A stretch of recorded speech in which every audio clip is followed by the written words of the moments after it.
Welcome into the 4-2 Cleveland Browns report, and I don't even know where to begin. But the Colts got screwed. We'll start there, I say. But you know what? I'm not apologizing. P.J. Walker stepped in, filled in for Deshaun Watson, and we'll talk about him getting knocked out of the game in the first quarter. This defense was not the same type of defense we saw in the first 4 games of the season, but they came up with big plays when it mattered most. They forced turnovers, they got after the quarterback, and they were terrific when they needed a big play. So, let's talk about this one. We'll change it to Week 7 at the top of the screen, but 39-38 the final. P.J. Walker finishes 15 for 32, 178 yards, 1 interception. Jerome Ford in the running back room was a never-ending revolving door. Pierre Strong Jr. got some valuable touches. I liked his burst at times. I mean, Jerome Ford had 1 carry for 69 yards, and the rest of the touches, 10 carries for 5 yards. So, stock down-ish on Jerome Ford after that first carry, but Kareem Hunt at the end of the game comes up with a huge touchdown run, his 3rd touchdown in the last 2 games. It's not a pretty running back room. This game was not pretty at all, but it's a win, and I'm not going to apologize. I'm going to take this win, and I'm going to enjoy the living hell out of it. I feel bad for Colts fans because they definitely got the short end of the stick, but a win's a win in the NFL, and you move on. And the Browns, they have some work to do, but they'll take a win. Even if it's ugly, they found a way to win, right? The offense at the end needed playmakers to step up. Elijah Moore steps up, right? Pierre Strong Jr., your 3rd-string running back, is popping off for a 15-yard run. Amari Cooper is drawing contact in the end zone. Your playmakers made plays when you needed them to, and you eked out an ugly win, but you didn't play an FCS school. This is the National Football League. Every team's good. Anyone can beat anyone. So to go on the road and grit out a tough 1-point win might not have been how we drew it up, but a win's a win, baby. So if you're excited about this win, let's get some LFGs going in the chat. Let's enjoy another Victory Monday, because the Browns all of last year only won back-to-back games once. The Bucs and Texans. They've done it already before Halloween. Let's enjoy this win, but a lot to work on. And let's start by talking about Deshaun Watson. Did not look normal. Did not look good. Did not look healthy, to be honest with you. 1 for 5, 5 yards. Probably should have thrown 2 picks. He was lucky one of them was dropped. Watson took a hit if you missed it in the first quarter. It was like borderline shoulder injury, maybe a head injury. Ultimately, I think Stefanski's like, you don't look good. You just got a bit of a scare. He never left the game. He never went to the locker room to get an X-ray or an MRI.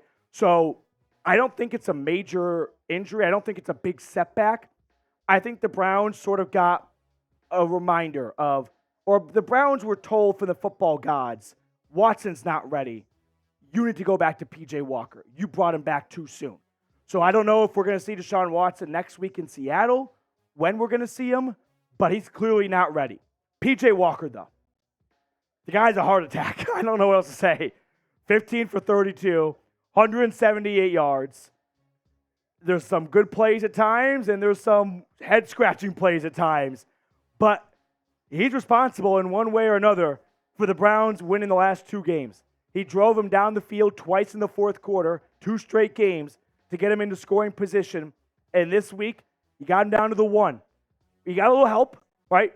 Some calls going their way, but the guy won. So I don't want to experience the P.J. Walker show for too many more weeks. I don't think it's very sustainable, but we'll take it for now and we'll run with it. P.J. Walker, thank you. I think that's what I have to say. Thank you. This fan base has seen a lot of losing. This fan base has been on a lot of the other side of those calls that happened to the Colts, right? A lot of not getting the touchdown on the 1-yard line, right? Not getting those calls. But P.J. Walker helped the Browns get over the hump. Now, before we get to the rest of my post-game show, and I got a lot to say about Myles Garrett and this defense, today's show is sponsored by Zbiotics. Let's face it, after all the super chats I get, you guys hit me with, I do not bounce back well the next day. That is until I found Zbiotics. Zbiotics pre-alcohol probiotic is the world's first genetically engineered probiotic. It was invented by PhD scientists to tackle rough mornings after drinking. Here's how it works. When you drink, alcohol gets converted into a toxic byproduct in the gut. It's this byproduct, not dehydration, that's to blame for your rough next day. Zbiotics produces an enzyme to break this byproduct down. It's designed to work like your liver, but in your gut where you need it most.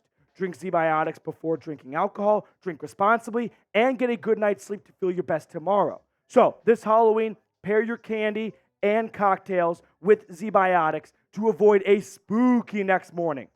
Go to zbiotics.com/chatsports or scan the QR code on screen right now to get 15% off your first order when you use code CHATSPORTS at checkout. You can also sign up for a subscription as well, so you can stay prepared no matter the time or occasion. Zbiotics is backed with a 100% money-back guarantee, so if you're unsatisfied for any reason, they'll refund your money, no questions asked. That's zbiotics.com/chatsports and use the code CHATSPORTS at checkout for 15% off. Let's talk about the other side of the football, or Dustin Hopkins. Where to begin? I can't believe I got this far in the video without kissing Dustin Hopkins' feet. That Dustin Hopkins trade might go down as Andrew Berry's greatest trade, right? People laughed at the Browns for trading for a kicker the Chargers were going to cut. Without Dustin Hopkins, this team is probably 2-4 instead of 4-2. They don't beat the 49ers, and they don't beat the Colts. The guy went money, 3 for 3 beyond 50 yards, including a career-long 58-yarder.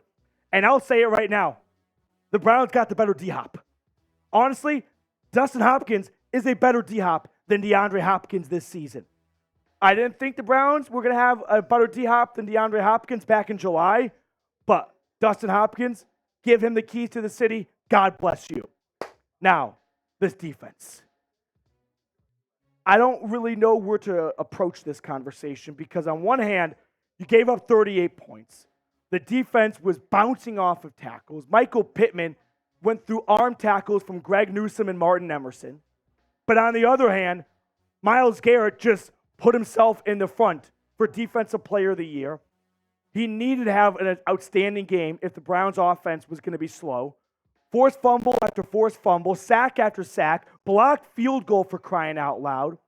Zadarius Smith comes up big at the end of the game. Okoronkwo is making plays. For crying out loud, Jordan Elliott got a sack, guys. So part of me is like, I bet Jim Schwartz is furious. But another part of me is like, sometimes in football games, when you just get into the game creates, or the game has an identity of itself, right? Where you're like, hey, today's going to be a shootout. So I know coming into the game, the Browns hadn't given up a lot of yards and a lot of points, but that's out the window because that's not this kind of game. So can the Browns make some turnovers? Can the Browns steal some possessions? And I'll take it. It wasn't great. It wasn't pretty, but the Browns defense got it done. They made big plays when they needed to, and they probably don't want to play every game like this, but if you can get a win because of some turnovers you create and some key sacks at times, you can live with Gardner Minshew running around like Michael Vick. But the question I want to toss your way before we kind of get on out of here and let everyone enjoy their victory Sunday and then victory Monday. Should the Browns start P.J. Walker in Week 8? Right? If Watson is at the same spot he's at today, I would say you should start P.J. Walker in Seattle. I know that every time you start your backup quarterback and you win, you feel like you're playing with fire and your luck's going to run out. But if Watson's going to look like the way he started this game, yeah, roll with P.J. Walker.